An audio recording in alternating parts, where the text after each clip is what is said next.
It's so special to be here today and to see all of the faces in the room. And there's many more faces that are on and listening online right now.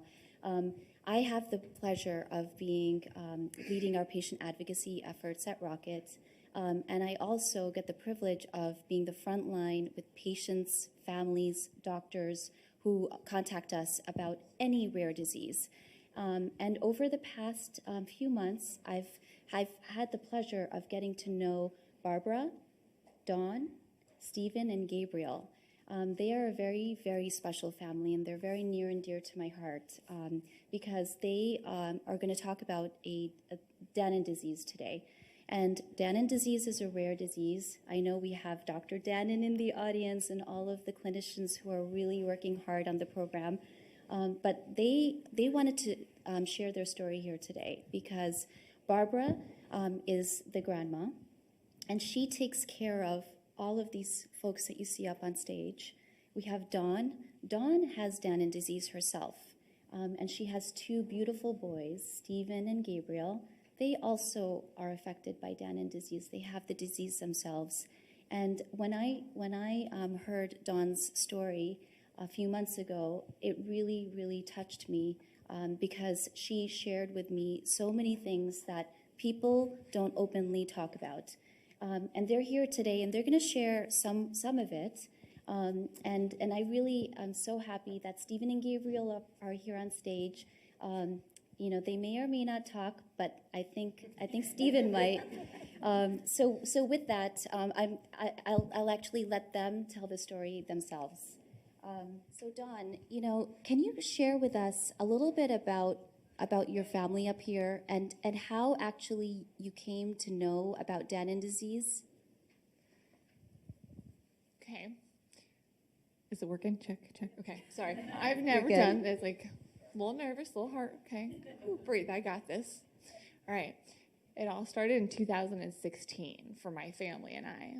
It started with my older son, Stephen, he's 13 now. He was about 5, I want to say, 4 or 5. But I was having so many medical issues. His legs were hurting.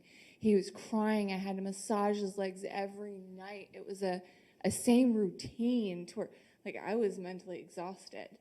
And I kept going to the doctors, like blood work, the liver enzymes were elevated, and nobody would, like, it's just liver enzymes, like they wouldn't move further into it. And then we just kept getting pushed and pushed to more doctors until finally, a couple years later, we finally went to genetics. And then genetics, we waited over probably about 1.5 to 2 years it took them to do a whole genetic sequencing testing. And it first came back Pompe disease. They misdiagnosed our Danon disease. And they took the blood, because he had liver, he had he has Parkinson's-White's disease, and he had a liver biopsy when he was 5 as well. And that's what the storage glycogen came, and they're like, well, we don't know what this is. We're stumped. We don't know where to go from here. And then they sent us to, like, neurology and all these other things, and then the genetics was last. Then the genetics came back to the wrong answer with the Pompe disease. Then they're like, we have to do this testing again.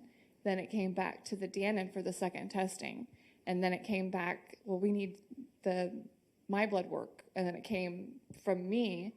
And then they saved my life. I was 20, makes me sad.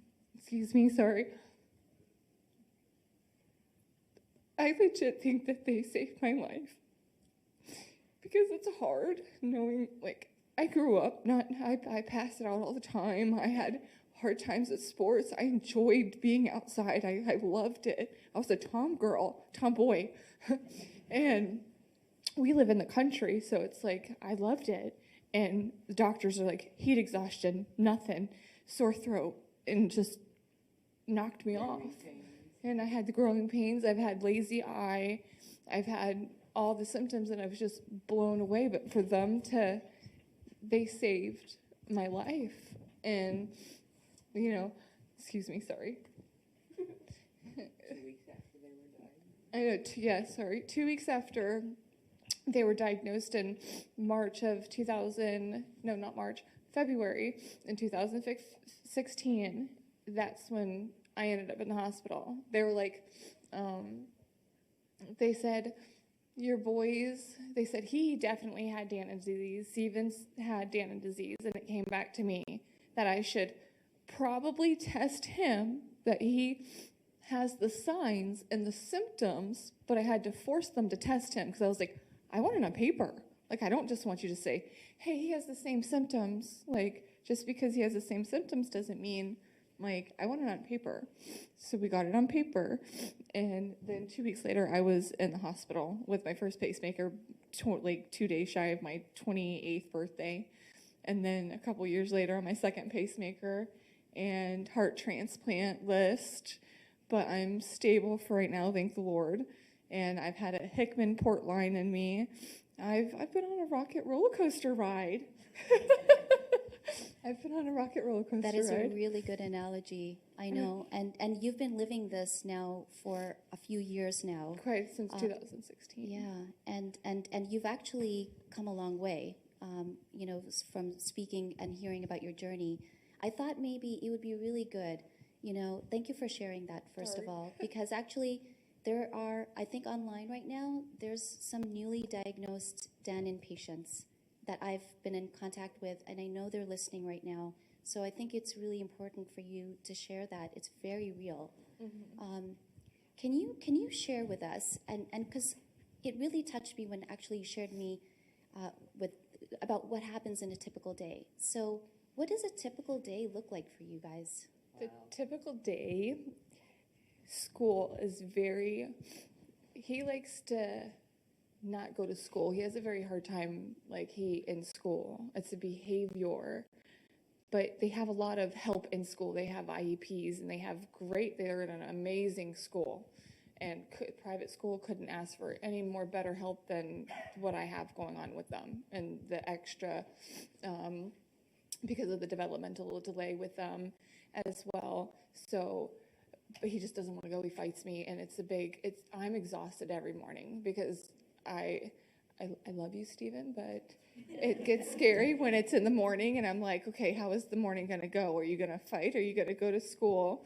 Or I just learned to try to breathe now because he's getting to the age I can't fight him. Luckily, he goes to school because he knows that it's very rough in the morning. But then when we get them, everything's good. But their activities, they don't do a lot of activities. They play mainly a little bit of Xbox.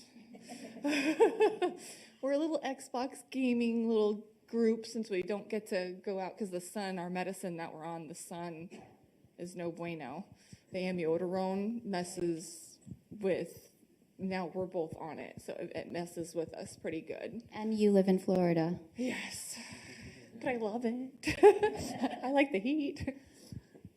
But it's hard for myself. I struggle with doing daily things now. I'm starting to struggle again with mopping and laundry and just the little things. I catch myself getting out of breath again, and so I get worried. I constantly live in worry. You know, it's the things that we take for granted, and you actually realize that, you know, it's hard to do certain things. Mm-hmm. And I think it's really important to highlight that, you know, not only are you navigating the healthcare system with a rare disease, and we're gonna talk with Barbara a little bit about that, but you're also navigating schools, special care for the kids, making sure that, you know, the classmates and teachers are aware mm-hmm. of what's going on. So it's quite a lot of things to think about. Mm-hmm. They actually have their heart monitors, and the teachers have the device, and if they don't feel good, the teachers actually run, you know, turn it on and for us and send the link monitor or link, and they send it to the doctors for us. So they actually have, each teacher has that in school for them, and that's good. They help us out there. That's really good. But you had to educate the teachers to be able to do you that. have to educate everyone. Yeah. You guys are really remarkable. I think you guys have a lot of tips. I think for families who are not newly navigating this. So I think it'll be really nice to highlight some of those things. And one of them is, I've got kids. Many people in the audience have kids. Traveling with kids is not easy. Sorry, guys. Parents have to do a lot of prep work. What was your journey like coming to New York from Florida? The main thing is, I'm going to answer that. The first thing they do is fight over who's going to get the window. They fight over the window seat. Stephen gets it on the way back. Just getting them ready. They're very slow and tired. Everything is slower than in the normal household. Everything we do, It takes us a lot longer. it takes a lot longer. And then when you talk to them, they kind of don't even realize. They forget right away. If you tell Stephen to go get his shoes on, he's distracted on something else. We call it squirreled. He gets squirreled. We squirrel a lot. And then, but it's not that bad. With Dawn, it's more because she can't walk far. I can't keep up with She everybody. needs the wheelchair. When we travel, we have to make sure she has the wheelchair because we can't move that fast and get around, and she gets tired very quickly. So. Right.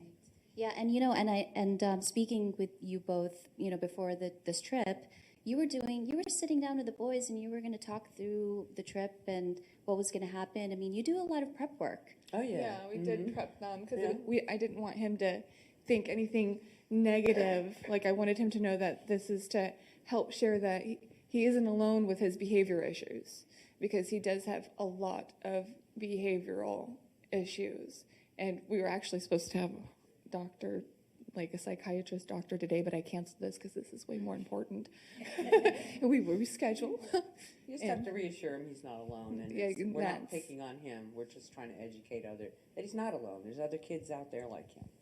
And he got to meet Landon. That was amazing. And Callie, he got to meet another kid with Danon, and they love that. It's crazy. They look like they could be siblings. Yeah. Like they look look like alike. they No, could they be don't. siblings. No.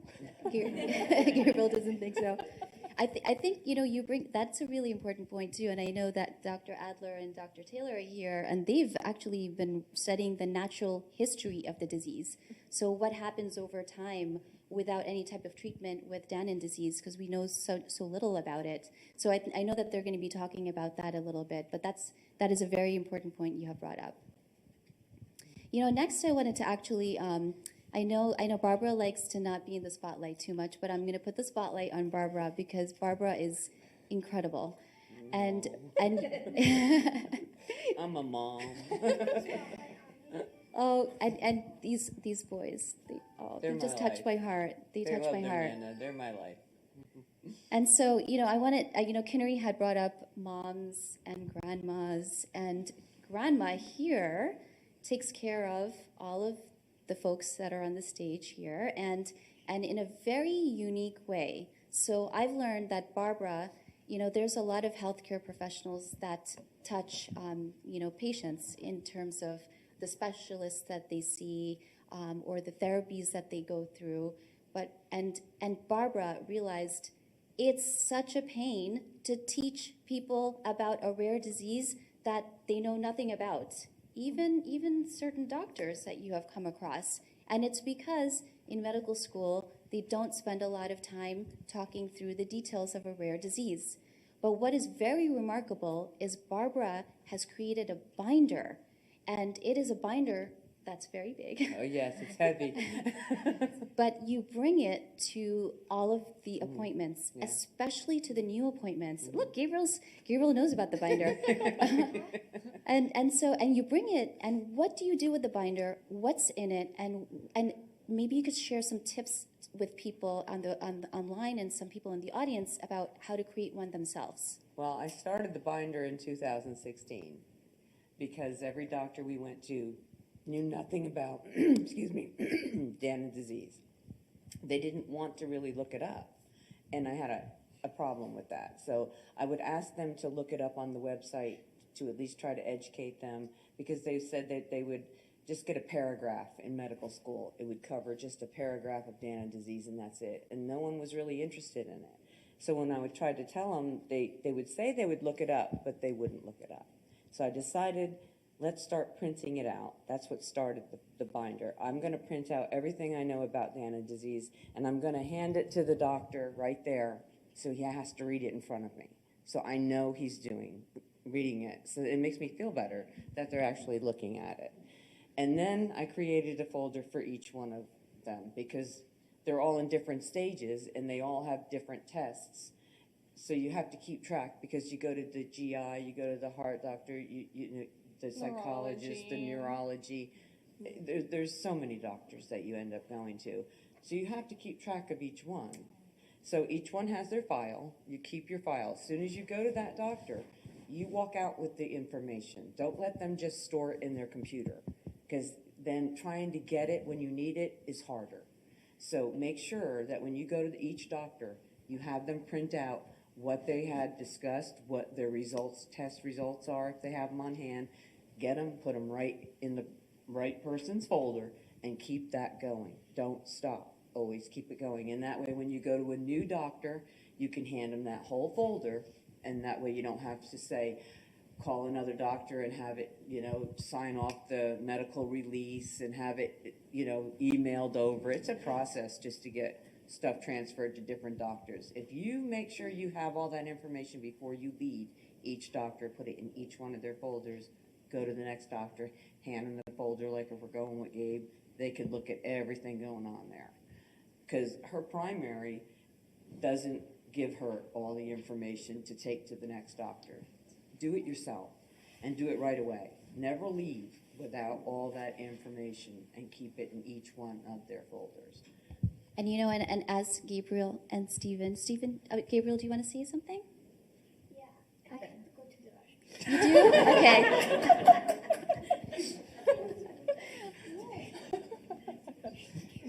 I have a little girl, Gabriel's age, and she would do the same thing. So it's very normal.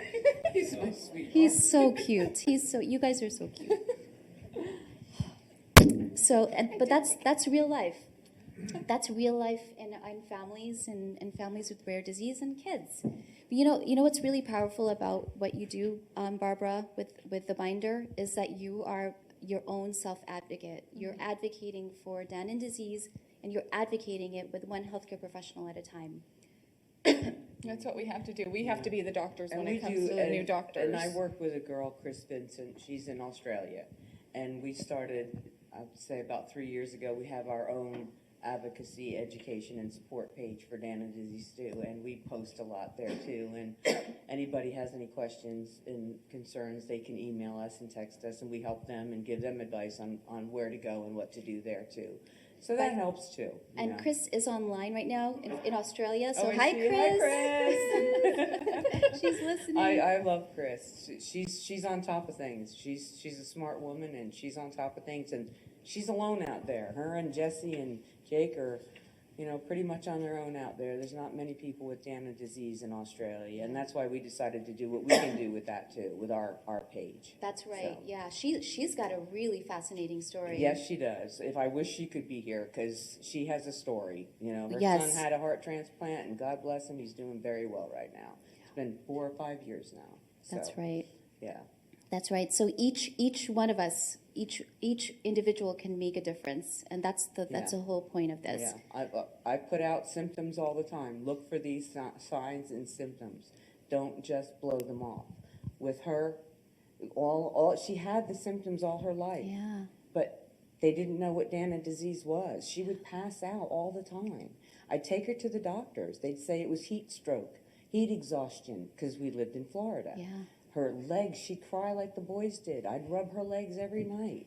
They'd say growing pains. A lot of the pain They in the muscle. never would look into anything. They'd never test anything. So I write things down. Here are these symptoms. If your kids have high liver enzymes, aches and pains, and I write down all the symptoms, just have the doctor check. It doesn't hurt to check. That's right. Yeah. And that's all I can do. But I'm just a mom, and I'm not a super person. I'm just a mom loving her kids and grandkids. That's all. And you're doing a fantastic job I just taking take them care to of the them. doctors, and I'm there when she calls crying, and Aw. and that's about every day. Which is almost every day. And another way Barbara raises awareness is Barbara makes jewelry. She's a fantastic jewelry maker. She has a online business, and I'm actually sporting We all are. these are mutated X chromosome earrings. And so I wanted to share these because I think this is a wonderful way of raising awareness, because just walking around the room, people were like, "Oh, I love your earrings." And I said, "Actually, let me tell you what they are." So thank you, Barbara, for making a few, and we're handing a few of them out to the audience. And I know some of our investigators have taken a I few. did not do it for attention. I just did it to just make someone happy. That was all. That bring a smile on someone's face. You have that has such a good such heart. a terrible time with. We're not alone. We all have a bad day with this, and it's all scary, and we live in fear all the time. Just want to make someone happy. That's all. That's all it's for. That is so nice. And now that Gabriel's back, I actually had a question for the boys. If you feel brave enough to answer, what do you guys like to do for fun? Are these on? They are on. Just hold it up close to your mouth. I like riding my electric scooter at home. I just ride it like down the street. I go around my block because when I get bored, I just do that. It's something fun that I like doing. It's a fun way to get around. That was a Christmas present. I said that was a Christmas present. What else do you like to do? Nintendo, or what your gaming systems you like to do? Oh. See, we don't really do much. Hello? We're hermits. Hello? I like playing Xbox the most of the time. Knew that one coming. What's your favorite game, Gabe? Roblox and simulator games. I noticed with him, he's got like really like ADHD. Like he likes And that also, Fortnite. I play this game called Fortnite, and then whatever time I die, I scream. or I smack my desk and say, "You're all water." I'm That's not a typical lying. day. I'm not lying. That's a typical day. That's a typical and that's day. completely. It's absolutely normal. Yes. And also, my game freezes. That's what I do when my game freezes. Oh yeah, that is annoying. I wouldn't want my game freezing And then either. it crashes. Well, I know you guys are here in New York for another night, and I hope you have a wonderful time. And I know you guys did some sightseeing yesterday, but it's a really nice time to be in the city. And thank you so much for taking the flight, coming all the way out here. It was a lot of work, but we really appreciate you sharing your story with us and everybody online. Thank you so Like, much. where are the cameras at? And